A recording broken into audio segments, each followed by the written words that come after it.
Salut les amis, c'est Sofiane. Alors juste avant de vous laisser avec l'épisode de Zoom, je voulais vous dire qu'on a enregistré cet épisode en plein confinement et donc à distance via Skype. Le son n'est vraiment pas parfait, j'en suis désolé. Et surtout, en plein milieu du podcast, vous allez voir qu'on a un petit guest trop mignon. C'est le fils de Zoom, on l'embrasse, le petit Djibril. Voilà, un petit ange belge qui vient nous rejoindre dans le podcast.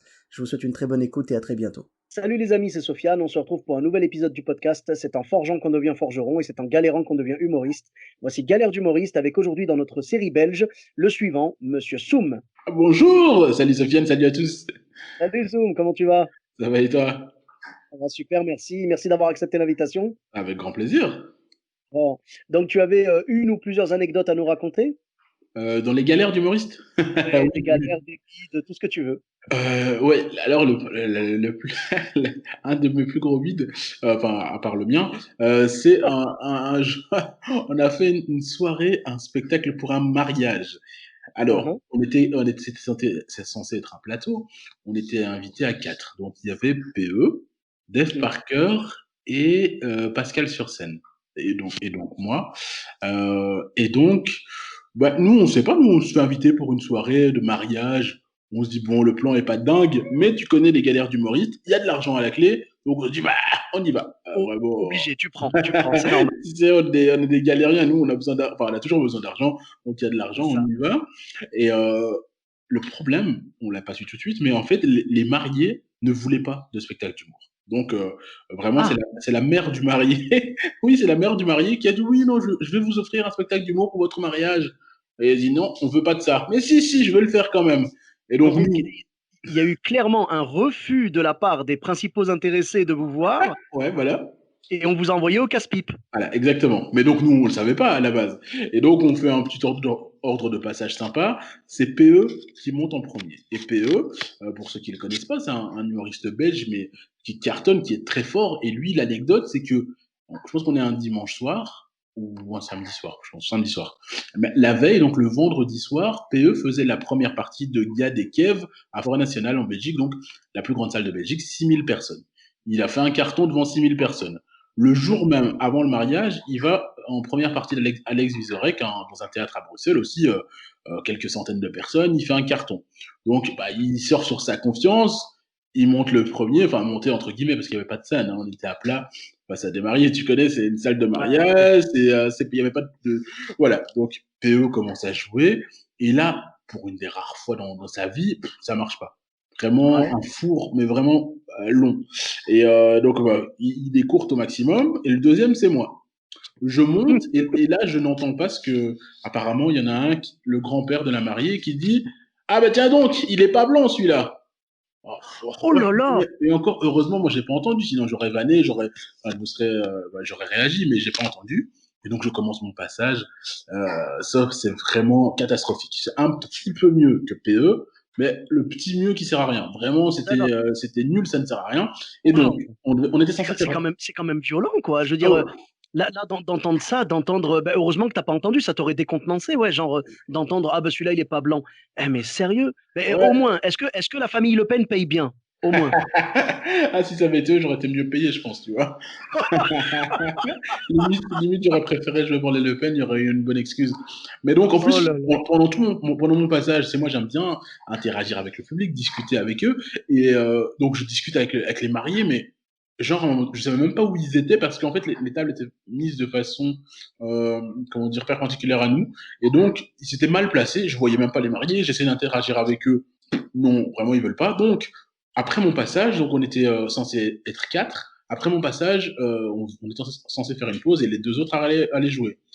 Là, tu as le marié qui déboule près de nous, donc on était tu vois, en petit comité en train de discuter entre nous, en train de parler de la galère qu'on venait de vivre avec PE.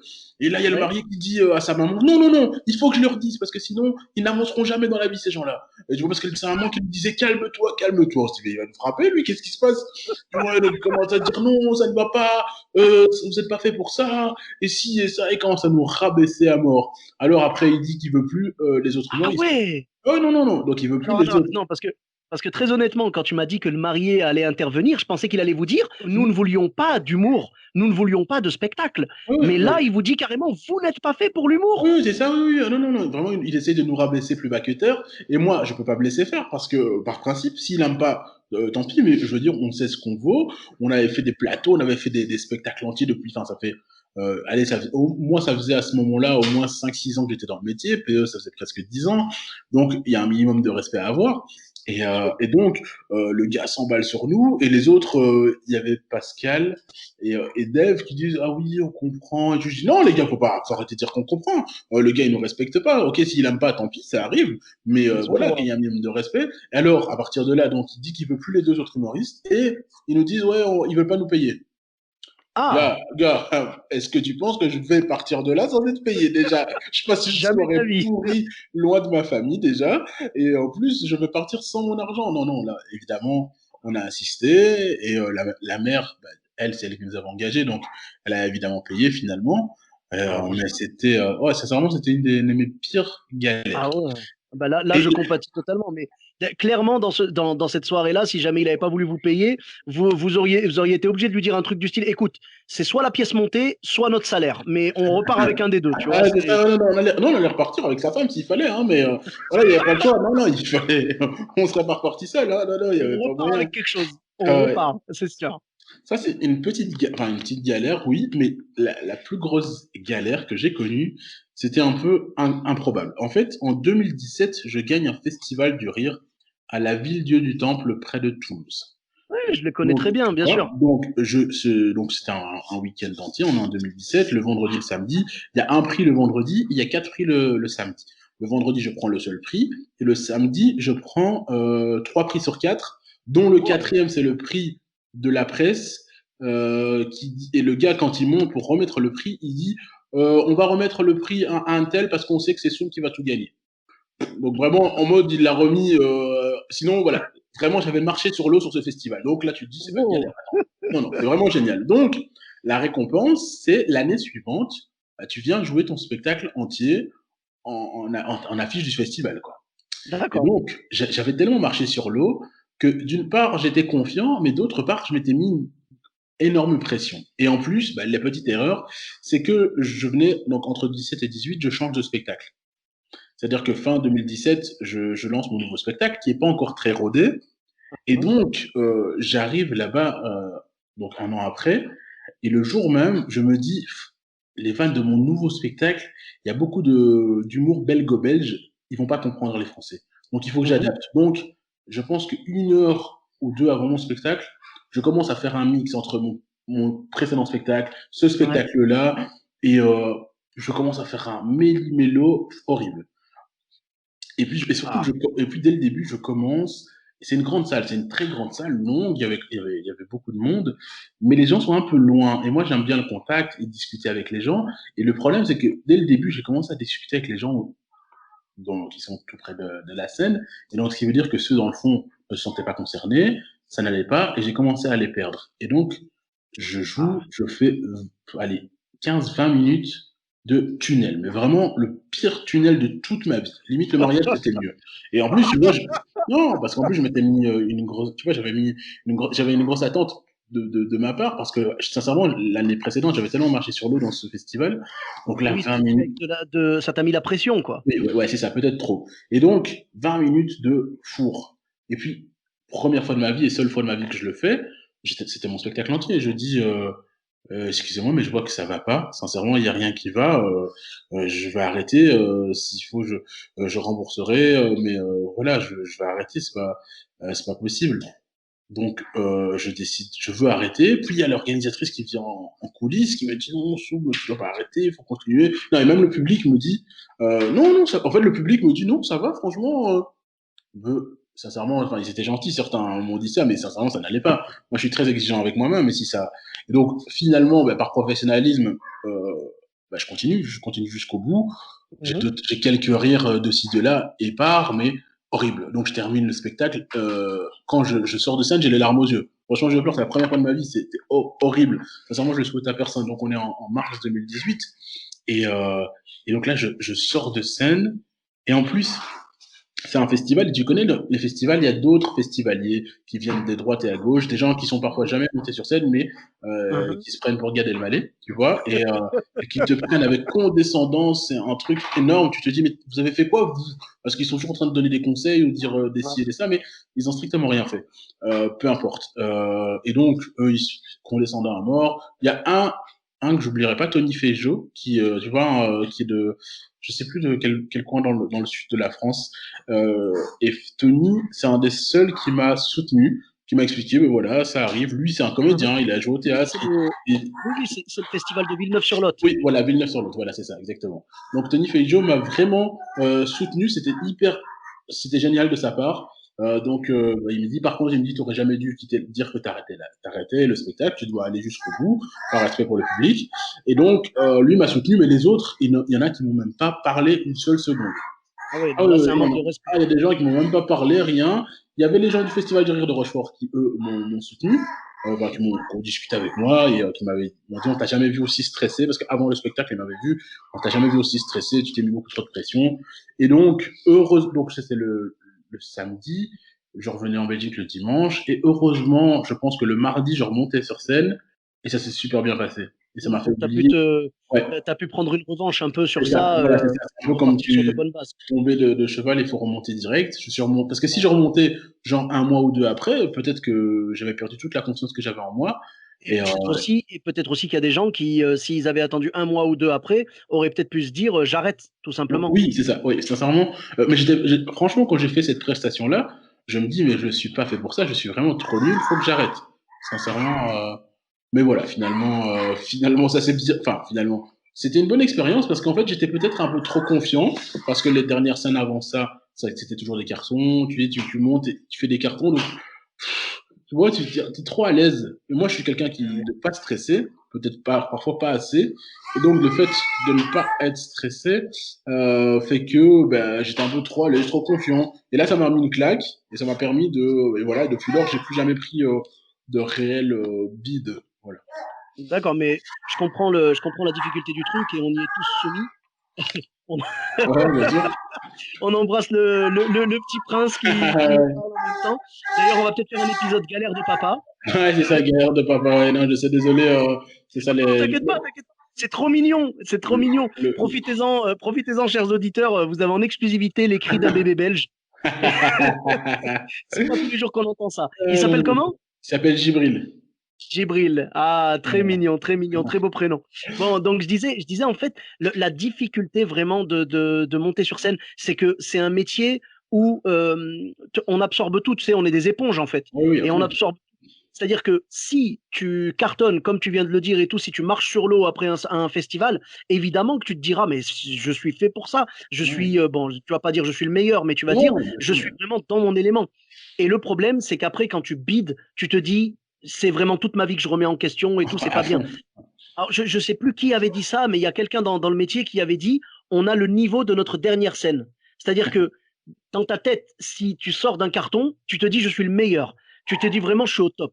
Et si tu sors d'un bide, tu as l'impression d'être le plus nul des humoristes. Et c'est pour ça que très très vite, et heureusement que tu l'as fait, très très vite, il faut remonter sur le cheval, même si pour supporter notre poids, c'est un peu chaud quand même, hein, je te cache pas. Toi et moi, les chevaux, ils prient avant qu'on monte, tu vois. Ah, c'est Mais sûr. c'est pas grave. En tout cas, tu as très bien fait et le fait que tu cartonné, tu as montré que c'est pas grave, c'était une erreur de parcours, c'était une petite sortie de route, une petite Ouais, sortie de voilà. route tout simplement. Voilà, mais c'est très bien et on remercie également Tony, j'en profite pour le saluer, je le connais très bien Ouais, et ouais, c'est bien d'avoir eu ces mots-là pour toi et ouais, te c'était important. C'était ben important. voilà, parce que dans ces moments-là, les gens ne se rendent pas compte, mais c'est vrai que dans ces moments-là, tu as besoin justement de soutien. Oui, et en C'est plus, j'étais loin de chez moi, j'étais seul, j'avais pas d'amis avec moi, j'avais pas ma femme, mon enfant à l'époque, un seul. Mais voilà, tu vois, tu es tout seul, tu rentres dans la chambre d'hôtel, ou bien là, c'était une petite maison d'hôte, mais peu importe. Tu rentres, t'es déprimé, quoi. C'est horrible. On se rend pas compte, hein, mais psychologiquement, ce métier est difficile. Sincèrement, quand ça marche bien, et encore, paradoxalement, dans les galères d'humoriste. Même quand ça marche bien, et tu le connais, et tu le sais, vu que toi oui, aussi tu fais un autre travail, ça marche mhm. bien, tu fais un carton le samedi ou le dimanche, et le lundi, tu repars au boulot. Les gens te calculent à peine, tu redeviens, tu vois, tu retrouves cette vie normale, et c'est tout aussi déprimant que de faire un bide, en Absolument. fait. Tu vois, parce que tu es Absolument. de Je, l'euphorie. Moi, j'ai fait des grandes premières parties dans des grandes salles. Tu es emballé, les gens veulent faire des photos avec toi. Sur le moment, ils sont tout emballés. Puis le lendemain, tu retournes dans ta vie d'anonymat. Et d'un coup, voilà, t'es juste toi. C'est cool, c'est pas ça, on a de la chance, on est en vie. Mais c'est déprimant. Ouais. Mais je comprends tout à fait et j'allais même te dire par rapport à ce que tu disais tout à l'heure, le fait de rentrer à l'hôtel ou à la maison d'hôte déprimé parce que t'as pas ta famille autour de toi. Moi, j'ai l'impression que ça marche même quand tu viens de cartonner, parce que tu Oui, viens de ah oui. cartonner, tout le monde est avec toi et tout, et après tu rentres dans ta chambre d'hôtel. Bon, t'es toujours souriant, t'as quand même toujours l'adrénaline et tout, mais tu te retrouves tout seul, quoi. Tu passes Ah, d'une soirée où t'as cartonné à la solitude de la chambre d'hôtel. Ça, je pense que tous les humoristes qui sont partis en tournée le savent. ouais. Franchement, moi, il y a des fois, j'étais déprimé de dingue après parce que je passais d'une joie, du partage, d'un moment magnifique à la solitude d'une chambre d'hôtel ou ouais, d'un Airbnb ou quoi. Et franchement, c'est dur, quoi. C'est dur. Mais c'est un métier où on a, en fait, si tu veux, c'est un métier où tu vas vivre des choses que les gens normaux ne vivent pas, autant dans le bonheur que dans la tristesse. Oui, c'est ça. Et je pense que les gens ne se rendent pas compte hein, du malheur que ça peut être. Et heureusement, comme nous, on n'est pas connus, enfin en tout cas moi je ne le suis pas. Et Moi non j'ai plus, je te pas. rassure. Ouais, mais tu vois, je suis pas hyper suivi sur les réseaux sociaux, ce qui fait que j'ai pas encore les haters. Mais là aussi, tu vois, tu postes un sketch ou quoi sur les réseaux, si tu as plein de commentaires négatifs, parce que même si tu en as plein de positifs, tu vas aller voir les négatifs. Et là aussi, les gens se rendent pas compte de l'impact psychologique. Moi, j'ai quand même je connais deux potes humoristes qui se sont suicidés. Après, j'ose imaginer qu'ils ont d'autres Ah problèmes. ouais. C'est Georges D et Mathieu Cohen. Oui, Mathieu Cohen. Oui, oui, Mathieu Cohen, oui, oui, que je Ouais, ouais. connaissais. Oui, Et oui, donc, il a été dans Zapo et tout, oui. oui, voilà, très très bon. En plus, très bonne écriture et Oui, tout. Mais après, je dis pas que c'est à cause du métier, mais je dis quand même que c'est un métier difficile psychologiquement. Il faut vraiment être prêt. Et je pense qu'il y a pas, on n'est pas préparé psychologiquement. On est préparé à écrire, on est préparé à jouer, on n'est pas préparé aux conséquences, que ce soit la réussite, parce que parfois ceux qui réussissent trop vite, qui gagnent beaucoup d'argent très vite et qui s'enflamment un peu, ou l'échec parce qu'on a beaucoup d'attentes, on se met des attentes et finalement heureusement, enfin toi comme moi, on est des gens posés, on est les pieds sur terre, on n'a pas tout claqué, on n'a pas, tu vois, on a une famille en plus, donc, mais je pense à tous ceux qui sont montés à Paris pour réussir en mode success story, parce que Danny Boone l'a fait, parce que d'autres l'ont fait, mais on parle que des success stories, mais combien ont foiré, n'ont plus d'argent, ou ont pu se retrouver à la rue, ou tomber dans des dépendances droite à gauche, ça reste un métier très très difficile, hein. c'est vrai, c'est vrai. Ben, c'est un métier, en fait, où il faut se forger une espèce de carapace. Mais je pense que cette carapace, elle marche dans les deux sens, tu vois. C'est-à-dire que si tu es bon et tu cartonnes, comme un peu ce qui est arrivé au festival, il faut quand même garder un peu la tête froide, être Ouais, bien sûr. content quand même, mais garder la tête froide. Et dans l'autre sens, quand on t'attaque, par exemple, tu parlais des haters, quand on t'attaque ou alors quand une salle n'est pas réceptive et même limite un petit peu hostile, il faut savoir se faire cette carapace et dire, c'est pas moi, c'est mon art qu'il critique. Ouais, Pas bien grave, sûr. tu vois. Ouais, Et il faut se dire, la prochaine, ce sera bon. Peut-être avec un peu de chance, j'irai jouer au mariage de personnes qui veulent pas de spectacle d'humour. Voilà, ça peut être une perspective pour la ouais, suite. voilà, Non, voilà. mais c'est très, très dur comme métier. Et c'est vrai, tu as raison d'en parler. C'est la première fois que quelqu'un soulève ce point dans Galère d'humoriste. C'est vrai que c'est un métier très, très dur au niveau de l'esprit, de l'état d'esprit et tout. Il faut être très, très fort à ce niveau-là. Mais je pense on va tous passer par des périodes d'énormes high, comme on dit, et Ouais. d'énormes low, tu vois. Tu passes par les deux, donc je pense qu'il faut pas se prendre la tête, il faut continuer et garder la tête sur les épaules. Je pense que toi comme moi, ce qui nous permet de la garder sur les épaules, c'est qu'on a une famille, voilà, Ouais, c'est important. on est, voilà, on a des gens qui dépendent de nous. Et donc on est obligé de réfléchir en père de famille. Je pense que si on était jeune humoriste, célibataire et tout, on n'aurait pas Oui. du tout le même discours. Ah non, c'est sûr. Moi, si j'avais commencé plus tôt en étant seul, j'aurais peut-être pris certains risques que je ne prends plus maintenant, que je pourrais pas me permettre, hein. J'ai deux enfants, une femme, une maison, donc. Mais après, moi, j'encourage quand même ceux qui ont la possibilité de prendre des risques. C'est clair que ceux qui ont réussi aussi sont ceux qui ont pris des risques, qui ont arrêté, qui ont fait des choses, mais c'est pas à tout prix parce qu'il faut pas penser que tout le monde réussit. C'est ça aussi. Tout le monde ne Oui, c'est réussit ça. pas. Faut se dire que le succès est possible comme l'échec. Et il faut juste, eh ben, il faut pas oublier une chose aussi. Il faut pas oublier que ceux qui ont juste réussi après toute une série d'échecs. Oui, oui, aussi, hein. Ouais, bien sûr. Bien sûr, c'est un long cheminement. Bah, parfois c'est long, parfois c'est court, hein. Maintenant, l'avantage d'internet, c'est que tu vois certaines personnes qui montent très vite et qui passent pas par les étapes comme nous, je pense par exemple à Guillaume Voutétan qui a fait des Mhm. super vidéos sur le net et qui lui directement dès qu'il est passé du net à la scène, il a directement fait des grandes salles. Il n'a pas connu nos mêmes galères d'aller dans des salles où les gens te connaissent pas, tandis que là, tu vois, les gens qui cartonnent sur Internet ont cette possibilité de griller les étapes, mais Alors, parfois c'est pas toujours bien. je suis d'accord avec toi, mais je pense que ses galères à lui, tu vois, nous, on a vécu nos galères et on continue à en vivre, mais lui, les galères qu'il a vécues, c'est pour être connu sur Internet. Tu vois ce que je veux dire? Oui, bien sûr. Ouais. C'est ça la différence. C'est-à-dire que nous, à l'inverse, par exemple, mettons un humoriste lambda qui vraiment galère, galère, galère, et au bout de quelques années, vraiment, il réussit à cartonner. S'il lance une chaîne YouTube, elle va cartonner directement, tu vois.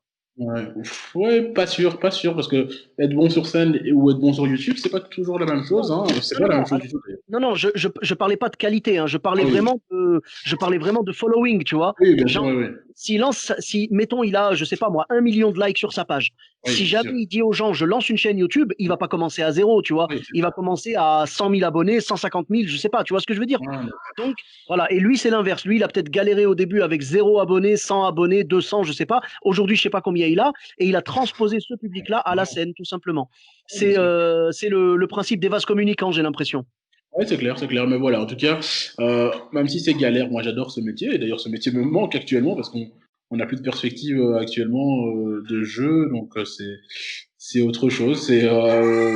On a hâte de reprendre une vie normale. C'est ça, c'est ça. C'est marrant parce que tu dis j'ai hâte de reprendre une vie normale juste après que ton bébé ait pleuré. Non, Et tu lui, lui il dis fait pas. sortir vite, sortez-moi de cette maison, Non, sortez-moi de cette non, maison. lui, il fait partie de ma vie normale, c'est pas grave, même s'il pleure. Le seul truc, c'est que pour l'instant, il est trop petit pour que j'ai de l'influence au niveau discipline. Même si je crie, ça va pas le calmer. Mais bientôt, hein, vivement, vivement que je fasse. Tais-toi! Et hop. Vivement, vivement, hein. Je l'attends avec le martinet dans la main, il n'y a pas de souci. Mais écoute, merci beaucoup, Soum, pour ces anecdotes et merci pour cette réflexion. C'est vraiment la première fois que qu'on réfléchit profondément l'état d'esprit du stand-up et tout. On avait commencé une discussion un petit peu philosophique dans l'épisode de Rosa Berstein, mais ça fait du bien de temps en temps d'aller un peu plus profondément dans le podcast. En tout cas, merci beaucoup. Où est-ce qu'on peut te retrouver sur les réseaux sociaux? Oui, on peut me retrouver sur Facebook, donc Soum la page, S-U-M la page, ou sur Instagram, Soum humoriste, en un mot. Et donc, voilà. Je suis hyper dispo vu que je suis pas hyper suivi. Bon, et tu as peut-être une chaîne YouTube ou Twitter? Oui, oui, aussi, enfin Twitter, YouTube, non, je sais pas être, mais sur Twitter, c'est aussi Soum humoriste, D'accord. S-U-M-H-U humoriste. Merci beaucoup. Ben, pour ma part, vous me retrouvez comme d'habitude sur tous les réseaux sociaux. Donc Sofiane Etaï, E de TAI sur Facebook, Twitter, YouTube, Instagram. Je vous dis à très bientôt pour un nouvel épisode.